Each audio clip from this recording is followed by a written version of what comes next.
On today's episode of the Fumblerooski podcast, it's our annual Rooski mock drafts. Who's going top 5? Who are the Ravens going to pick? Who are the Pats going to pick? Trades? 3 of them? Maybe more? All that and more, along with general NFL news like Dexter Lawrence traded to the Bengals, Will Anderson receiving a 3-year extendo. Brandon Aubrey is the newest, highest paid kicker in the NFL. All that and more. This is the Fumblerooski podcast. It may not have always showed it in the stat sheet, but you can see him making throws when he needs to make the throws. Back-to-back games where he has 3 touchdowns. Someone's got to get that 6 or 7 spot. He's an elite wide receiver as a rookie. Truly a lose-lose scenario for both sides. Welcome to the Fumblerooski podcast by Power 18 Radio and Secret Weapon Consulting.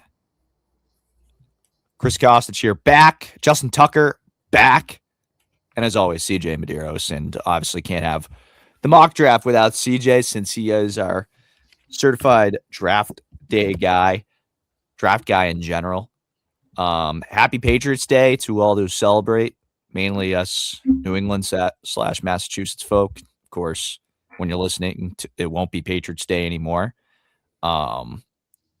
Speaking of, Boston Marathon, I don't know if my uncle was tracking Zdeno Chara. He was running like a 7:09 mile. Dude's a freaking horse. Dude is a horse. Yeah. Of course, Sox are on as well, and Sox were up, and now they have to have Chapman come in to save the day because they can't hold a 5-run lead. But how was you guys' weekend other than that? Decent. Can't really complain much. After the Ravens showed their uniforms, it was a pretty relaxed weekend. I went to the gym, saw the Orioles lost, got annoyed. But other than that, not too bad. CJ, what about you? Oh, my weekend was wonderful. Great time. I had the gang, had the fellas over. Just a grand old time. It was one of my friends. You guys met him, Dylan. It was birthday weekend, so Happy belated. Yeah, we all went to Dylan. Place. We hung out at my house. It was fun. Just good weekend with the gang. Very nice. Love to hear it. I just was at Holy Cross pretty much all weekend. I'm sorry. It's all right. Did 3 of 4 Holy Cross Navy baseball games, and also directed a women's lacrosse game for Holy Cross. First ever win against a ranked opponent in Loyola, Maryland. Oh, which nice. That's actually pretty good. Sidebar about women's lacrosse. If you know anything about Loyola, Maryland, in terms of women's lacrosse, they only just lost their first ever regular season Patriot League game, which is the conference that they're in, earlier this year against Army. They were undefeated in regular season Patriot League play. That's how fucking good they are. Wow.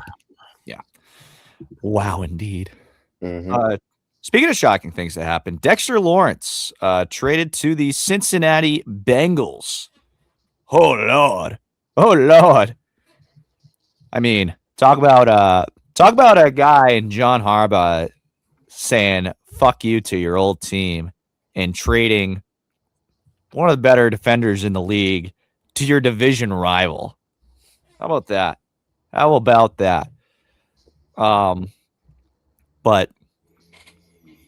I mean, when you look at, Dexter Lawrence had requested a trade. He didn't really know if anything was going to happen. Hey, CJ, something happened. Impossible. Would you say Kim Possible? Impossible. Oh, I thought you said word. I thought you said Kim Possible, like the show. Yeah, I'm aware, but just like, son, what are we doing? What are we doing? How do you feel about it, CJ? How are we feeling about this trade? I'm just quickly looking up the details real quick just to get everything up, settled. This is a trade. This is a trade. I will give it that. This has got to be one of the most random trades in recent memory. And what do the Giants get back? Oh, just the 10th overall pick. Bengals gave up the 10th overall pick for a guy coming off a down year on an expiring deal. I know Dexter Lawrence wanted more money, and I know he did get like what was like a 1 year, $28 million extension. But dude, if you wanted long-term money, I don't know if Cincinnati was the place to go. But yeah, Giants absolutely fleeced the Bengals. I mean, at least for the Bengals, this gives them a little more wiggle room for the rest of like the draft to focus on, the defensive backfield and the offensive line. So yeah, also, but like Chris said, that was a big old that's Coach Harbaugh giving a big old middle finger to his former team and saying, yeah, here's this really scary elite defensive tackle coming to your division. Yeah, take that, Ravens. No offense, Tuck. So yeah, that's where we are. This was just a random trade. I didn't think it was going to happen, but something happened. That's wow. Yeah, and you kind of figured maybe something was going to happen. Obviously, improbable, of course, because as CJ loves to say, nothing ever happens. And obviously, Harbaugh, after the fact that Dexter Lawrence had requested a trade, basically was like, "Hey, no one's off the table.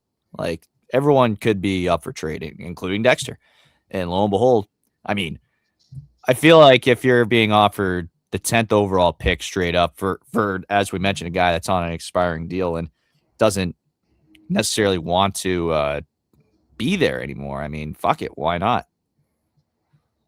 But Tuck, since this affects your team essentially, being the division rival, give me your thoughts. Well, it immediately helps their D-line, which they so desperately needed considering the circumstances. I think that's one of the main good things about it. Unfortunately, they had to give up the number 10th overall pick, which is staggering to me because, everybody knew he was disgruntled in New York and asked for a trade. Why the hell would you give up a first-round pick when everybody knew he wasn't worth that much? Not as a talent, just based on the situation and his injury history. But the Bengals are going to Bengals. They gave him a 1-year deal extension worth $28 million. So after 2 years, he can just walk. So basically, within the next 2 years, it's Super Bowl or bust. This is what this move tells me. And he's doing it in a division that lost 2 head coaches that were at the top of the division. This might be make or break for Zach Taylor this year. If they don't win the division this year, and if they don't fix that defense quick, fast, and in a hurry, he's gone because they can't go through another season where their offense is clicking and their defense can't stop a soul. I think it's a decent move, but not the best of moves considering the circumstances. Because if you wanted to pay someone $28 million, you just got rid of Trey Hendrickson, who was right there for you. If I'm Trey Hendrickson, I'm putting Joe Burrow on the ground every chance I get. So I think this is a solid move. I think Dexter Lawrence is going to come in with something to prove because he does. He instantly helps the D-line with the addition of Jonathan Allen. So, all in all, I think this is a good pick, but I'm not sure about the long-term ramifications of it just yet. Solid, but it depends on how well he fits into that Cincinnati defense. But they did get better this offseason. Yeah. And, when you look at it on the Giants end, I mean, now they have 2 first-round picks, both being in the top 10, amidst a slew of other teams that have multiple first-round picks. So kind of a draft is getting a little bit more interesting as the day goes, or as the month goes, essentially. John Harbaugh in his first year at the New York Giants immediately has 2 first-round picks. Yeah. Immediately. Insane. 2 top 10 first-round picks, and yet he couldn't do this in Baltimore? What was stopping him? I don't know, man. I don't know. But I used to listen to Costa. No? Whatever. I said that's a question for DaCosta, isn't it? Yes, It is a question for DaCosta. But congrats to the Giants. They can make significant additions to the O-line and potentially give a weapon to Jackson Dart on the offensive side of the ball or attack their more glaring need on defense. Well, yeah. Both sides are glaring, but defense may be the bigger issue or have the most reward in this side of the draft. Looking at this article that came out yesterday or on Sunday from Jordan Renan, Jeremy Fowler, and Ben Beatty, Lawrence traded to the Bengals straight up for the number 10 pick.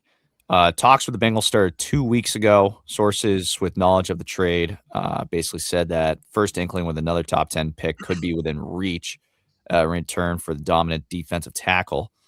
Multiple sources indicated the Giants wanted a significant haul for Lawrence after trade conversations with the team. Those same sources came away thinking that any deal would begin with a first-round pick.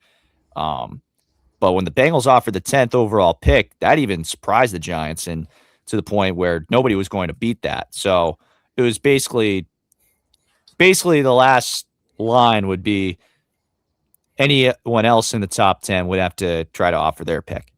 That was basically it. Yeah. I understand it based upon his age. He's on the right side of 30, which is under it. So I think this will be fine, but I don't know. But Cincinnati made adjustments, and they are trying to get better. And based upon their draft history, it's probably a good thing they got rid of the top 10 pick. Yeah. All right. Moving on. Will Anderson received a 3-year extendo from the Houston Texans. Good money and worth every penny. Oh, very much. Very much. I don't think there's anything to really I don't think there's really much to say other than that, honestly, unless CJ? Yeah, I actually think this was an incredibly smart thing for the Houston Texans to do. One, get out ahead of the market, and two, this sends a message. And it sends a message to CJ Stroud, who, was their other first-round pick in this class. That's saying, hey, we just got an extension to Will Anderson. Notice that we haven't done that with you. They're basically saying, we feel more comfortable putting our eggs in the basket of Will Anderson than we do in the basket of you. So I like to think this is like a warning shot across the bow, as it were. Also makes Will Anderson the highest paid non-quarterback now in NFL history, which, I mean, I feel like, does that really matter at this point? Because it's just going to be broken next year anyways. It does matter for historical reasons. It's a story. It's a headline for you that's going to change. And like remember last year, it was what? Max Crosby was the highest paid non-quarterback in NFL history for like a week, and then Myles Garrett got paid. Yeah. But that's just how the dominoes fall. But good for him. No, it is. He's one of the anchors of the defense. But yeah, I would be looking at CJ Stroud like, you need to step up now. Bryce Young is starting to enter those conversations with you. He's actually improving. You're taking steps back. We need you in the playoffs. Just be better. I think he is capable and will be better, but good Lord, CJ Stroud, you are throwing the bag away quite metaphorically and quite literally at the rate you're going. Yeah.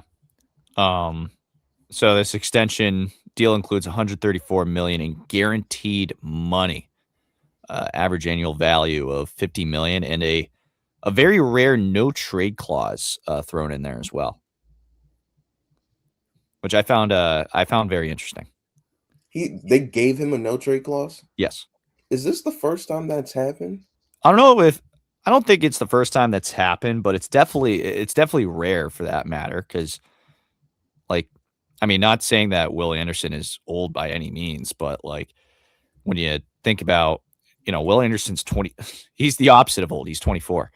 But it's some of these contracts and some of these guys, it's you tend to not, especially these highest paid deals. Like, yeah, when you go, like Max Crosby didn't even have a no trade clause. Like Myles Garrett doesn't even have a no trade clause. Like to give you an idea of how rare this is. Yeah. So that's kind of crazy to give him a no trade clause. But if he continues to play like that, like he did last year, why would you move off him? Yeah, absolutely. He was second in Defensive Player of the Year voting. Deservedly so. Yeah. Keeping with guys that got paid, Monday in particular, day that we're recording earlier, Brandon Aubrey, now the newest highest paid kicker. And this was one of those weird, like under the radar things where Brandon Aubrey was kind of up Dallas's ass. It was like, hey, pay me, which is not something that you often hear about in terms of kickers, which Brandon Aubrey has a fucking cannon of a foot, very accurate in his own right, along with being able to hit 70-yard bombs. Pay him. And that's what Dallas did. Yeah, it was weird that, if you knew the situation that a kicker was going to go after Dallas, but I do think it's funny that for once the kicker has the leverage, because let's be honest, for some reason, I don't know why, I haven't really looked into it, just feels like kicking in the league has gotten so much worse. Like if you have a good, reliable kicker, then you have to keep him. You cannot get on, we talk about the QB carousel, the coach carousel. I feel like not enough people really consider how horrible the kicker carousel is. Because you think it's simple, but it's not. And if you have a reliable one, they're practically worth their weight in gold. Yeah, 100%. I mean, it's not often they get like Patriots had a career kicker. The Ravens had a career kicker. The Chiefs currently have a career kicker in Harrison Butker. Actually, the Patriots went like damn near 20 years of having career kickers, from like Vinatieri to Gostkowski. And then they went, like 5 years or so with Nick Folk, and now we're on Andy Borregales. Which, I mean, I'm not saying he's a career kicker for the Patriots right now, but I'm kind of just...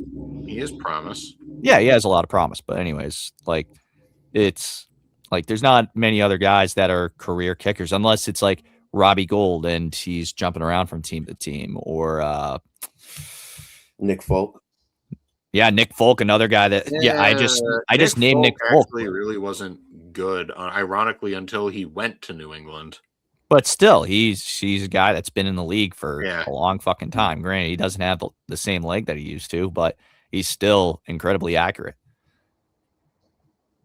Yeah, congratulations to Brandon Aubrey. I think he's deserving of this just based upon how he played last year.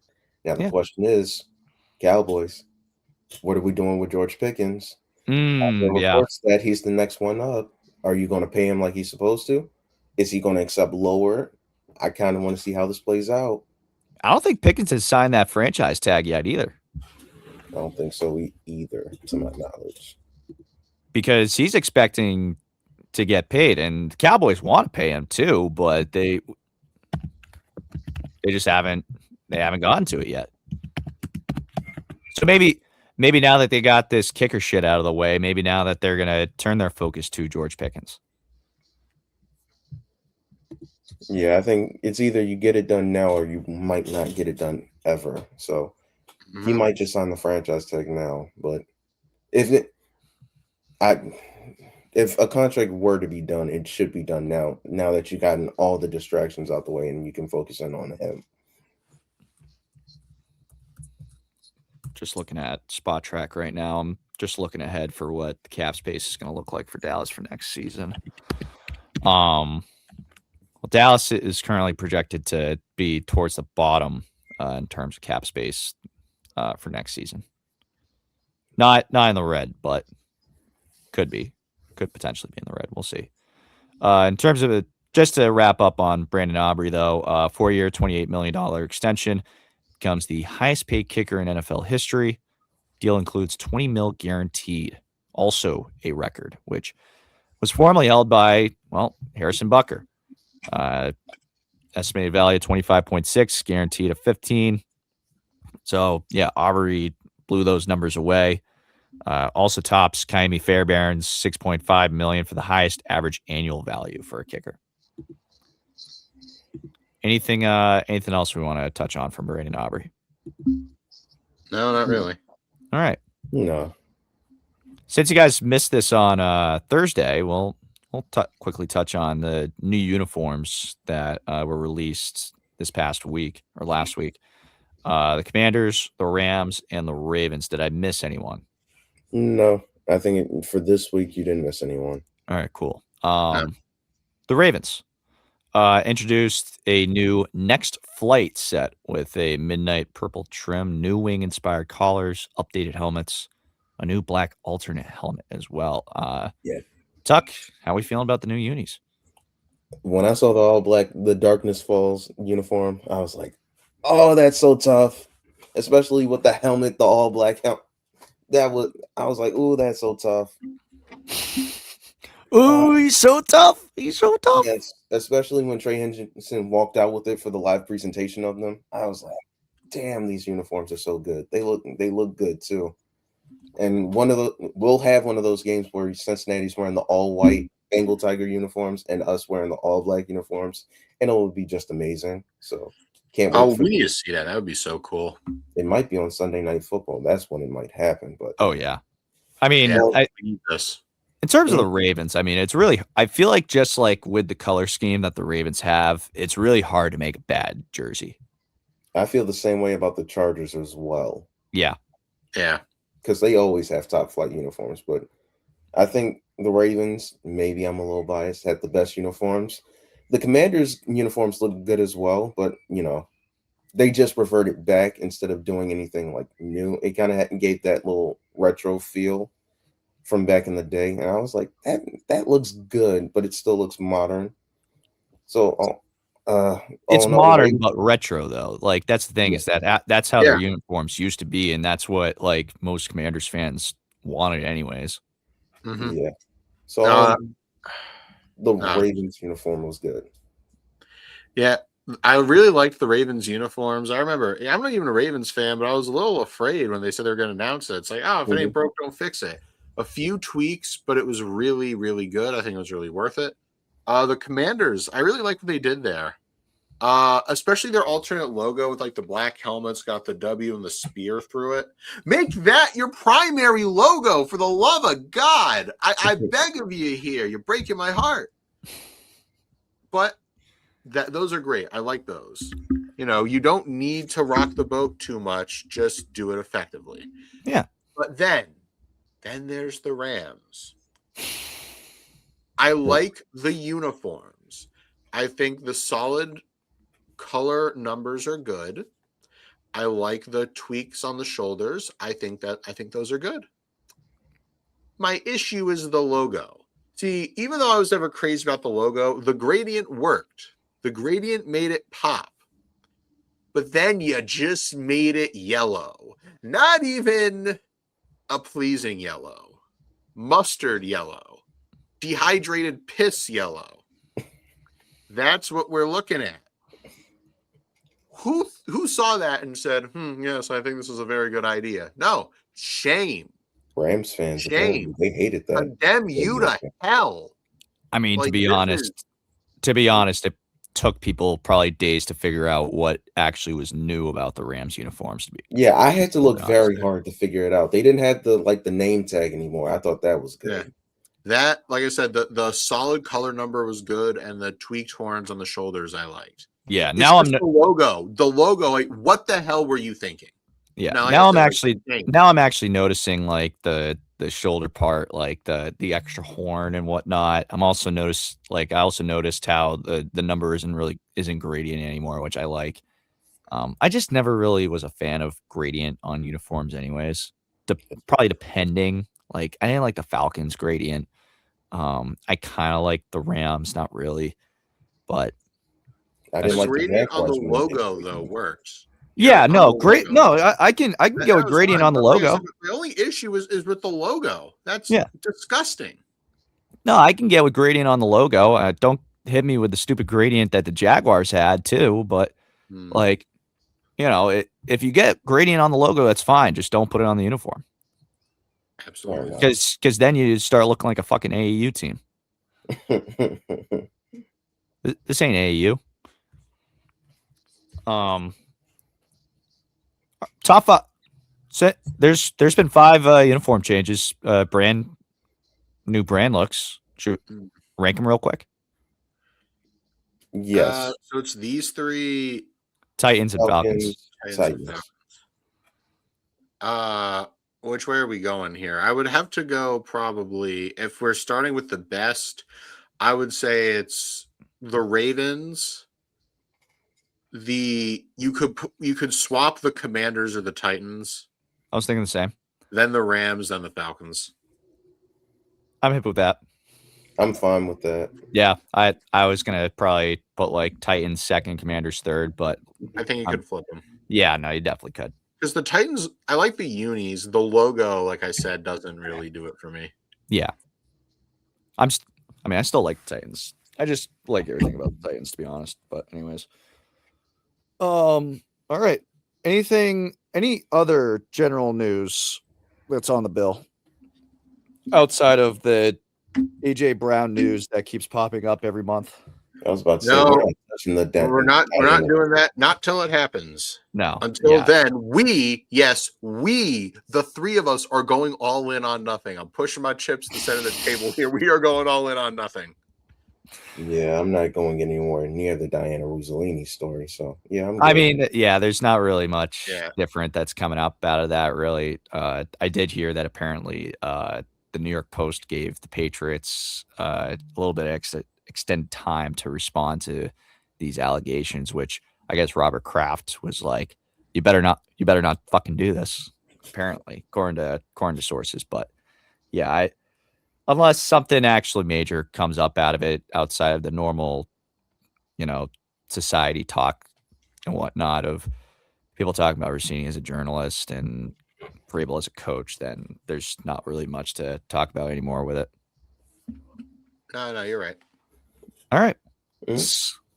We're going to take a quick break. When we come back, we're going to get into our Fumblerooski mock draft. This is the Fumblerooski podcast. It may not have always showed it in the stat sheet, but you can see him making throws when he needs to make the throws. Back-to-back games where he has 3 touchdowns. Someone's got to get that 6 or 7 spot. He's an elite wide receiver as a rookie. Truly a lose-lose scenario for both sides. All right. Mock draft time. Mock draft time, baby. Come on now. Oh, it's beautiful. Oh, so I've been beautiful. waiting for so long. This is the best time of the year for CJ Medeiros. Yeah. And and historically as a Patriots fan, being a fan during the draft, that was very scary, but I was pleasantly surprised last year. Could I be pleasantly surprised second year in a row? Somehow I doubt it, but we can only hope. Yeah, facts. Yep. All right. Let's get into it. I'll run the banners if you guys want to take over. Oh yeah, sure. Thank you. All right, kids. A draft guy is speaking. Listen and learn. Here we go. However, first, a quick disclaimer. If there is a trade between now and the time this episode drops, it's not our fault. And whoever did the trade, I'm not going to say what I was going to say, but I hope that it fails. And also another disclaimer, of course, for those that are new to the show, only the first round. We are not doing all 7 rounds because that is fucking ridiculous. And it would take forever. Yes, only the first round.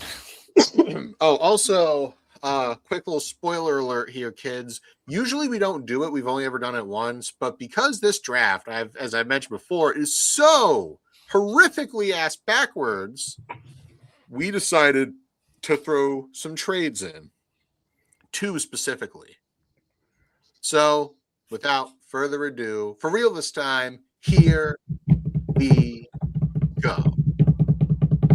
Oh, is that Tuck drumming in the background? Nice. Yeah. All right. So, with the first overall pick in the 2026 NFL Draft, we believe that the Las Vegas Raiders will be selecting Fernando Mendoza, quarterback out of Indiana. Ooh. It's not we believe, it's everybody believes. Yeah, everyone knows. I mean, it's pretty straightforward, no?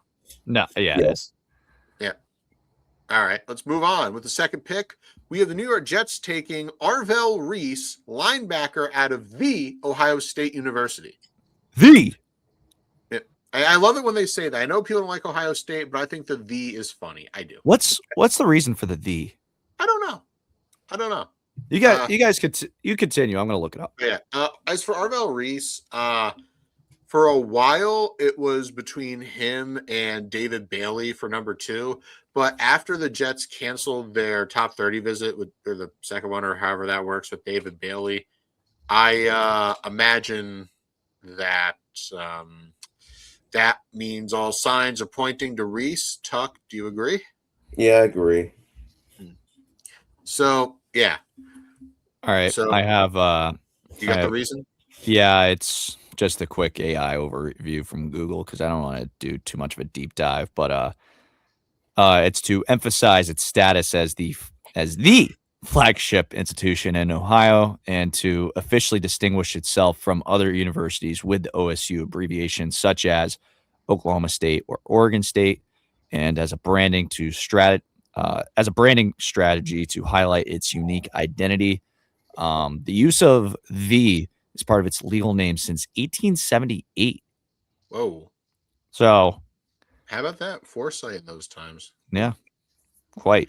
Who would have thought that those motherfuckers during Reconstruction era were about the marketing, huh? Hey, good for them. Yeah. So Mhm. for our third overall pick, we have the Arizona Cardinals selecting David Bailey, edge rusher from Texas Tech. Bailey, how do I put this? He kind of reminds me of Trayvon Walker or Tyree Wilson, where this is a pure upside pick.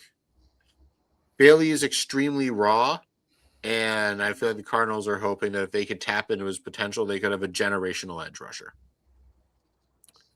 And if anyone has anything else to add at the end of any of these picks, shout it out. All right.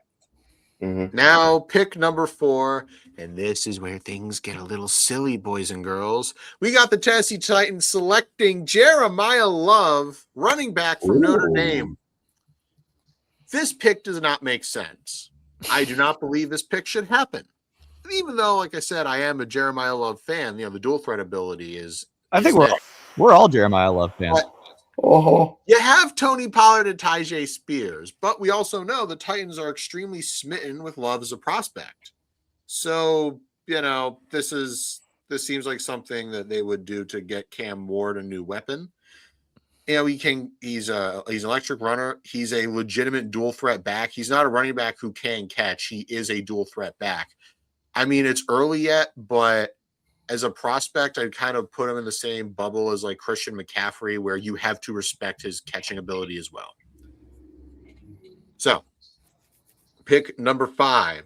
The New York Giants will select Caleb Downs, safety, the Ohio State University. Now, for me right here, I think it's a toss-up between him and Styles, but you know how John Harbaugh is. This Caleb Downs is a Harbaugh guy. And Tuck, I think you would agree, given that you know Ravens ball better than anyone here, or at least Harbaugh better than anyone here. So, Giants get a new safety to pair with Javon Holland, and all will be right with the world. So, I mean, if you think about like John Harbaugh led teams, it starts and ends with the defense too. Mm-hmm. Exactly. So, moving on to pick number 6, we have our first projected trade. The Cleveland Browns will be trading out of the top 10 and moving upwards is the Dallas Cowboys to take Sonny Styles, linebacker from the Ohio State University.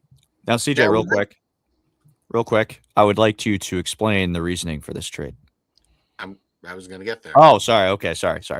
Yeah. So remember how I mentioned that Caleb Downs is a Harbaugh pick?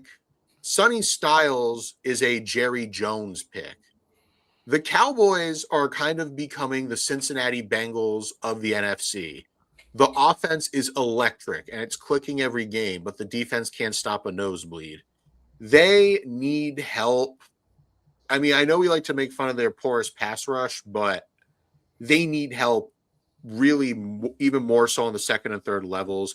You need a field general in the middle of the field. That's why they swing up where they swing this trade. Also, there are rumors that the Browns are looking to get out of the top 10. And since I do believe as it sits right now, depending on how the board shakes out, because like I said, it's going to be a very weird draft, I think they're the most likely team to trade down. And with the Cowboys allegedly being itching to trade up, I just think it's a match made in heaven. The Browns, for reference, do end up going to pick 11. I was about to say, is this pick swap? But or no, pick 12. I meant pick 12. Dolphins are 11. Browns now going to 12. So moving on to pick 7. Let's keep the Ohio State train rolling, baby. The Washington Commanders will select Carnell Tate, wide receiver, the Ohio State University. Oh, that kind of rhymes. Tate and State. Cool. Yeah. So let's be real. Deebo Samuel, I don't believe, is back in Washington. And while we all love Terry McLaurin, we can also all agree he can't do it by himself. So why not pair him with other Ohio State wide receiver and Carnell Tate to alleviate some of the pressure? Not to mention getting Jaden Daniels a new toy for the offense should, I won't say get the Commanders back in contention, but it should make them respectable after that dumpster fire of last year. So moving on to pick number 8, we have the New Orleans Saints taking Ruben Bain Jr., edge rusher from Miami. I know the Saints don't necessarily need an edge rusher, but I want you to walk with me here. Mm-hmm. Cameron Jordan is gone. Chase Young is forever injured, and Carl Granderson is really inconsistent. So Ruben Bain, come on down. You are the Cameron Jordan replacement. And I know much ado will be made about his arm length or whatever propaganda you want to believe about that. But I like him. I think he fits the Saints scheme, and he's just a pure power guy who can get after the quarterback. Moving on to number 9, the Kansas City Chiefs. Yeah, it was weird they finished bottom 10, but what are you going to do? Kansas City Chiefs are going to select Mansour, I believe it's pronounced Delaney, corner from LSU. The Kansas City Chiefs got worse this offseason, and by a lot.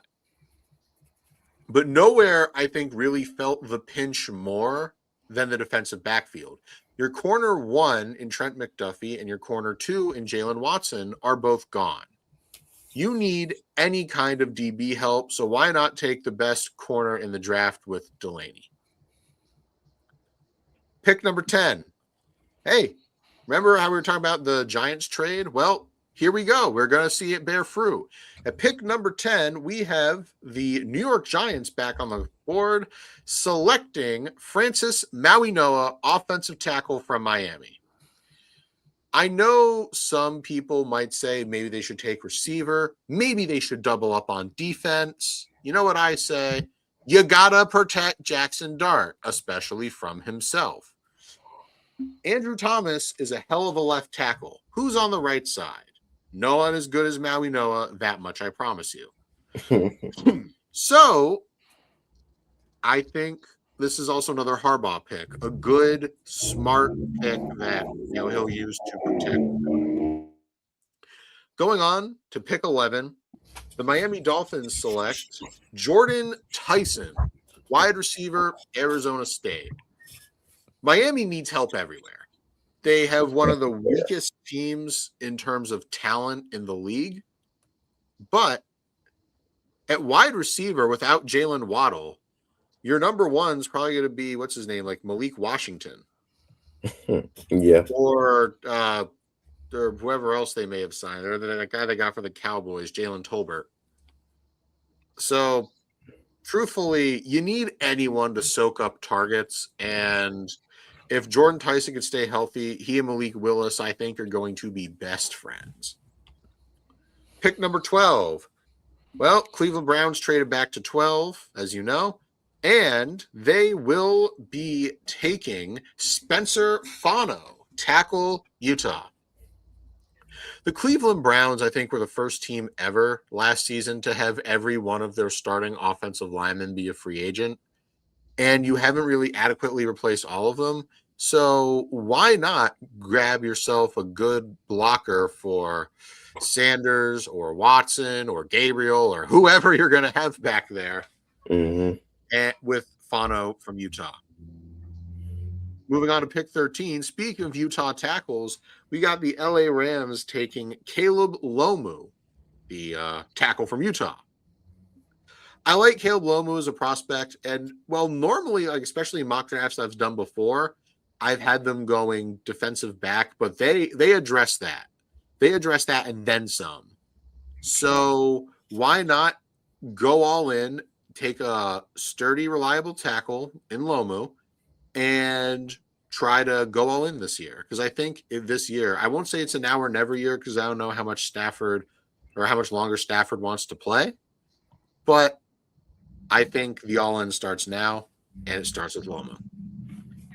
And Tuck, I know you're going to be excited for this one. At pick 14, I have the Baltimore Ravens taking Olavavega-Ione, guard from Penn State. And Tuck, I know last season, every time it was like, oh, I hate my right guard play. Well, Daniel Falele is gone, and Olavavega-Ione is in. Thankfully, we need this. We need this, and I'm happy we take it. Imagine we don't get him and we get someone like Sadiq, who, don't get me wrong, is a stud and the best tight end out there in the draft, but we need line help more than we need weapons right now, I think. Yeah, it was him or Sadiq, really, because I could see if the Ravens don't take Sadiq, I could see him maybe sliding a bit, but, just because tight end. So, yeah, I do think this is the right choice for the Ravens, though. Moving on, pick 15. We're going to get a little spicy here. I got the Tampa Bay Buccaneers taking Akeem Messidor, edge rusher from Miami. Oh, yeah. This high? Oh, yeah. This high. This high, that's correct. You're that high on Akeem. Oh, no. I'm just looking at the trends, Tuck. It's all about the trends. Keldrick Falk is falling. And across most big boards, Messidor has overtaken Keldrick Falk. He's overtaken TJ Parker. He's overtaken Zion Young. He's overtaken Cassius Howell. This is, I think, the natural spot for him. He is, I would argue, the best pure pass rusher in this draft. No one in this draft can get after the quarterback better than Messidor. The problem is his injury history, and during the season, he will turn 25. However, he's a Todd Bowles guy through and through, and he gets to stay in Florida. Pick 16. We're halfway there. The New York Jets are back on the board, and they will be taking Mekhi Lemon, wide receiver, USC. Whether it's Geno Smith or whether it's someone else, you need more targets. Because when you're playing the Jets, odds are your top strategy is just double team Garrett Wilson every play. You need someone else, anyone else, to lighten his load. And I think Mekhi Lemon is that guy. Pick 17. Now we're in the back half of the first round. We have the Detroit Lions selecting Monroe Freeling, the offensive tackle from Georgia. Left tackle Eric Decker's future is up in the air. Apparently, they're going to move Penei Sewell to left tackle, which I think he can do. I know he can do it, actually. He was a left tackle at Oregon. But you still need a tackle, and Monroe Freeling just fell right into your lap. And he's this big, nasty, punishing, physical offensive tackle. It's someone that Dan Campbell would love to coach and mold in the ways of the Motor City. So, pick 18, we got the Minnesota Vikings taking Dylan Thieneman, safety out of Oregon. It's no secret that Harrison Smith is old. Yes. And they're going to need another smart, hard-hitting, ball-hawking, just defensive leader. And Thieneman fits the bill, and then some. I know that whoever the new Vikings GM is, their temp GM, is going to be doing cartwheels all around the war room when Thieneman, if Thieneman falls into their lap. Moving on to pick 19. Hey, here's the aforementioned Kenyon Sadiq going to the Carolina Panthers. That's right, Kenyon Sadiq, tight end, Oregon, going to Panthers at pick 19. I know their GM said he wouldn't rule out taking another wide receiver because, they went with the dude from South Carolina, Xavier Legette. They went with Tetaroa. And they said, oh, maybe we might take a third. So this kind of blends it here. I do think they might take a pass catcher, and Sadiq, he can open up the field, and he can stretch defenses as good as anyone. And I think Bryce Young is going to be really happy to see him. If Sadiq can work on his blocking ability, he could potentially be a top 5 tight end in the league. Yeah, I like this pick because Bryce Young needs another reliable pass catcher. Tederaw showed up last year. He might take another step this year. I think Sadiq will be a good fit for them and what they're trying to do. Absolutely. Pick 20. Dallas Cowboys are back on the board, and I have them taking Jermod McCoy, cornerback, Tennessee. Oh, The Dallas Cowboys really struggled to take the ball away last season, and I mentioned they needed help on the second and third level of the defense. Well, Deron Bland can't seem to stay healthy. Trayvon Diggs is gone. You need somebody, and a fully healthy Jermod McCoy fits the bill perfectly. He might need a bit because he hasn't played in a while. He was hurt all last season, but the upside is there, and a guy like him, that's another Jerry Jones player. Pick 21, we got the Pittsburgh Steelers taking Omar Cooper Jr., wide receiver, Indiana. Many people might want the Steelers to go DB. They might want them to go O-line, but they have no wide receiver too. I'm going to be honest. There is no wide receiver too. It's DK Metcalf and then nobody else. Calvin Austin? Yeah, nobody else. That's right. I just said that. Thank you. So it really is going to have to be Omar Cooper Jr. or maybe they go Casey Concepcion. I don't know. Cooper has been skyrocketing up draft boards, and it would not shock me to see him go here. All right, pick 22.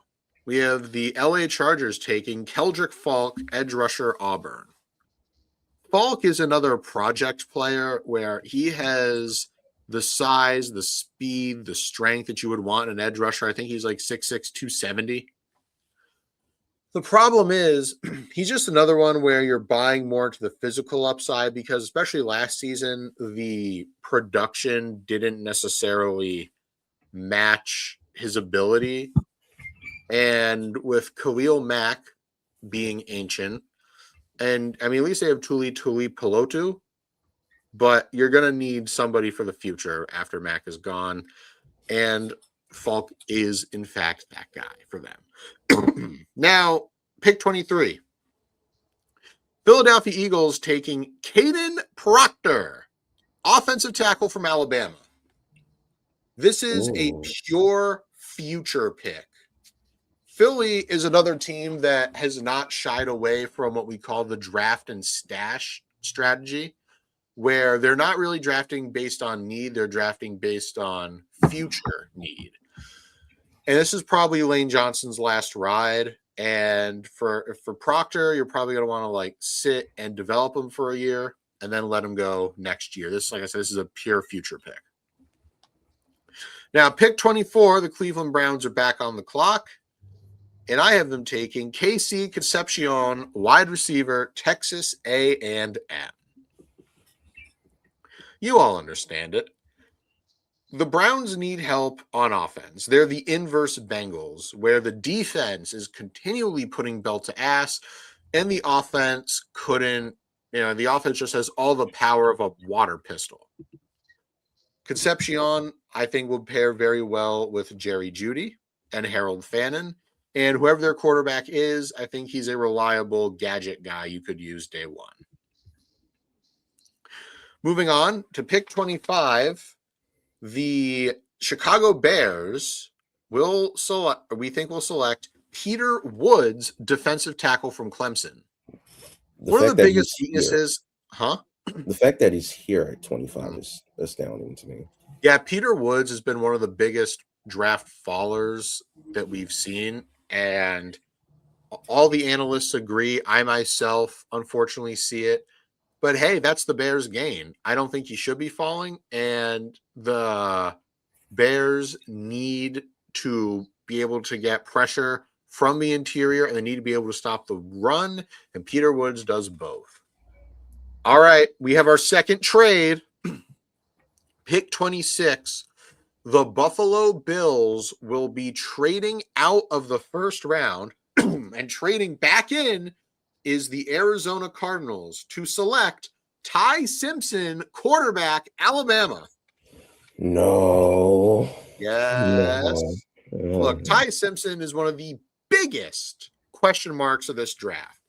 Many people think he's going to go in the first round. We just don't know where. But we know someone will trade up for him. I think it's going to be the Cardinals. And from the Bills' perspective, the more I look at this, the Bills have been a very big trade back team, right? That's kind of been how Brandon Beane is, right? Yeah. The Bills are notorious for trading back. And I'm going to be brutally honest here. I was looking at their draft capital. They only have 2 picks in the top 100. They're going to need more. And I think you'll get the Cardinals giving them another top 100 pick or two to get back into the first round, take their guy. And the Bills walk away laughing. So, pick 27. The San Francisco 49ers will select Max Ihenekor, offensive tackle from Arizona State. Trent Williams isn't getting any younger. And even still, the other tackle you got there, Colton McKivitz, I don't know if I think he may have left. I'm not certain, but even still, he's not the most flashy option you have at tackle. But Ihenekor, you could probably sit. He's very raw. I personally don't have a first round grade on him, but I've made peace with the fact that he's going in the first round. And I definitely think this is a future pick. They'll sit and develop him for a year, and he'll take over for when Trent Williams leaves next season. Yeah. At pick 28, the Houston Texans, we think, will take Caden McDonald, defensive tackle from Ohio State. I just realized we spelled his name wrong. But hey, Chris, it's the only one, and I didn't see you helping. Hey, you know what? Hey. What? But everything aside, Houston can get after the quarterback, but now this is a stop the run pick. And that defensive front 7 is only going to get scarier. At pick 29, the Kansas City Chiefs are back, and I have them taking Blake Miller, offensive tackle out of Clemson. And I know you don't really want to double dip at the same position in back-to-back drafts, but they drafted the tackle from Ohio State last season. Simmons, that's him. The problem is he's hurt. He was hurt. He was drafted hurt, and he was hurt again. He was literally hurt again last season, and they don't have anyone to back him up. And Jawan Taylor was mercifully released, mercifully for the Chiefs fans, that is. So you're going to need another tackle, and I think this is where Blake Miller steps in. At pick 30, I have the Miami Dolphins taking Colton Hood, corner, Tennessee. Honestly, for the Dolphins, throw a dart at a dartboard, you're probably going to hit a need. And ever since that mass exodus of talent from their defensive backfield, they're going to need somebody who can hold their own in the defensive backfield. And Colton Hood is the best corner on the board. And now, pick 31, I have the New England Patriots taking TJ Parker, edge rusher from Clemson. Parker is kind of like Peter Woods, where he's just fallen. He's been like plummeting down draft boards, and not really due to any fault of his own. It was just Clemson entirely. They had a lot of people who could have been good, also like Cade Klubnik and Antonio Williams, whose stock is tanking because of that nightmare season Clemson had. But TJ Parker is a guy who could set the edge. He could get after the run. He's a really good pass rusher as well. And I think he's a guy Vrabel will welcome with open arms, much like Diana Rossini. I'm sorry I had to do that. Jesus Christ. But I was going to say, too, I mean, this definitely isn't going to be a draft where the Pats are going to be looking for a wide receiver first round, and their most definite need is that edge guy as well. And yeah, there are a lot of there are all rumors that they'll go tackle, and that's really more of like the aforementioned draft and stash strategy, which I just don't think New England's in a position to draft for the future right now. Yeah, like if anything at this rate, like if the Pats are going to do anything, like especially offensively, they've either already done it or potentially already going to do it, right? Like, Mhm.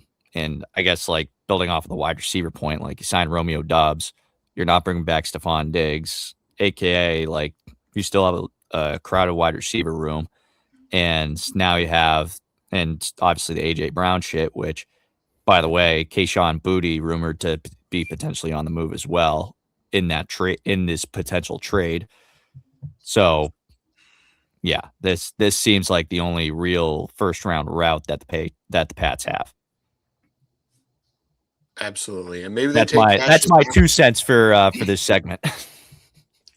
Yeah, I mean, look, maybe they take Cassius Howell, maybe they take Zion Young, but I think TJ Parker is the best edge rusher left currently.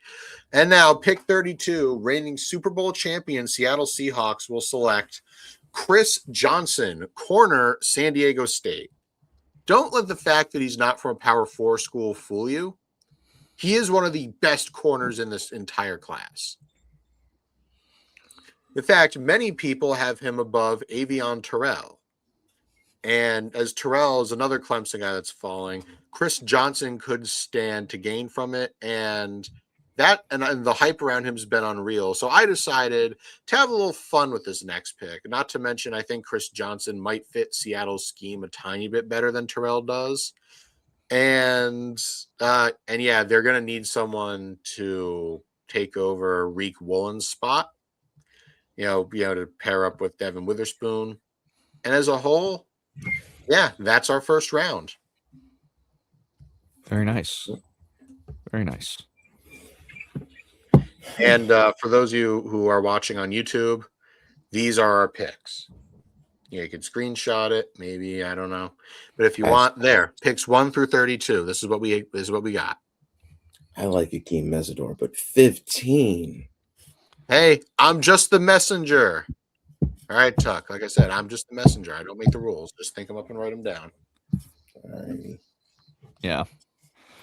All right. Well, that's our Rooski mock drafts. We don't really have a ton of time for Immaculate Grid again, unfortunately, but we'll use the next 2.5 minutes potentially to talk about what stupid shit Mel Kiper is going to rant about this draft.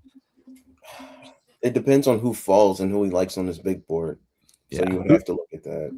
Who's going to be his Shooter Sanders this year? That's a good question. Probably Garrett Nussmeier. He doesn't think Garrett's going first round. No, but it seems like somebody's like, oh my God, why is he falling around 4? It's like, because he's not that good. There's a reason why he got benched. Mm-hmm. He There's a feels reason. like the Spencer Rattler of this draft, unfortunately. All right. Anything else that's on our mind before we wrap it up? Pause. No. That's our draft. Hopefully we get more right than we get wrong, but that never happens. No. Hopefully we all make good picks. Oh, that's it. Cool. All right. That's all the scheduled content that we have for you today. Thank you for tuning in to another Tuesday episode of the Fumblerooski podcast. New episode coming out on Friday for post-draft review and thoughts and comments and all that other good jazz.